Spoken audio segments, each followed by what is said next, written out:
मोंटेक सिंह अहुलिया का एक बयान जो है पूरे भारत में चर्चा के विषय बन चुका है कि ओल्ड पेंशन स्कीम जो है नहीं लागू होनी चाहिए, और खुद ये नेताजी लोग ओल्ड पेंशन स्कीम का बेनिफिट ले रहे हैं। तमाम देश के कर्मचारी एनपीएस के विरुद्ध जा चुके हैं कि वो पैसा जो है कहीं ना कहीं शेयर मार्केट में मार्केट के जो है चढ़ाव उतराव को देखते हुए कार्य करता है, अगर समझ सकते हैं। और ओल्ड पेंशन स्कीम में जो व्यक्ति विशेष की जो बेसिक होती है उसके आधार पर उनको जो है आधा 50% उनको जो है पेंशन का हिस्सा मिलता है, उसकी डीए भी लगती है। आप समझ सकते हैं कि इस प्रकार से कहीं ना कहीं जो देश में माहौल जो पैदा किया जा रहा है उसके जिम्मेवार यही लोग हैं जो लोग खुद ओल्ड पेंशन स्कीम का फायदा लेके एनपीएस की प्रॉफिट गिना रहे हैं। ये बताइए, अगर एनपीएस इतना बढ़िया है तो ये जो जितने जो है घटिया नीच और समाज के बीच में दिग्भ्रमित परमत पैदा करने वाले लोग क्यों नहीं लेते हैं एनपीएस का फायदा?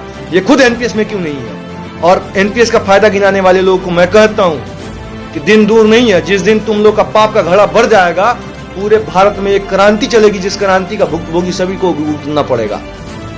देश में संविधान एक है, पेंशन भी एक होना चाहिए, एनपीएस पूरे भारत में लागू होना चाहिए। मैं जानता हूं कि प्रधानमंत्री नरेंद्र मोदी जी के पास ये चीजें जो है चल रही है दिमाग में कि या एनपीएस ला दी जाए या ओल्ड पेंशन स्कीम।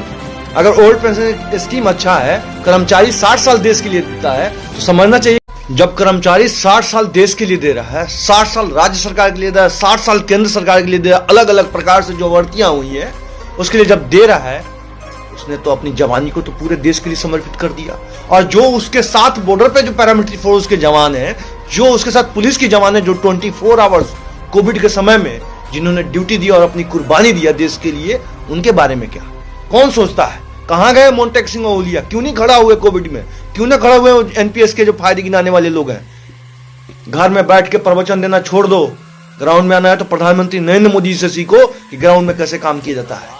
ग्राउंड में आना है तो प्रधानमंत्री नरेंद्र मोदी से सीखो कि सर्जिकल स्ट्राइक कैसे करना है। ग्राउंड में आना है तो प्रधानमंत्री नरेंद्र मोदी से सीखो कि देश में समव्यवस्था कैसे कायम करनी है। वीआईपी कल्चर को उन्होंने खत्म कर दिया। एक देश में एक संविधान है तो उसी के साथ, उस संविधान के साथ इस देश में ओल्ड पेंशन स्कीम भी लागू होगी। नेताजी कोई आकाश से पैदा नहीं हुए हैं, नेताजी की माँ जो है 12 महीने में पैदा नहीं की है, तो जिनकी माँ 9 महीने में पैदा की हैं वो देश के लिए कुर्बानी जब देने में देर नहीं लगा रहे हैं, तो उनको भी ओल्ड पेंशन स्कीम का फायदा मिलना चाहिए। क्या मिलना चाहिए कि नहीं मिलना चाहिए कर्मचारियों? क्या मिलना चाहिए कि नहीं मिलना चाहिए देश के तमाम लोगों? अगर मेरी वीडियो आप लोगों को समझ में आ रही है, चुनाव सामने है, लक्ष्य सामने है, और अपना उठाइए गांडो वोट का और उन्हीं को दीजिए जो ओल्ड पेंशन स्कीम लागू करेंगे इस देश में।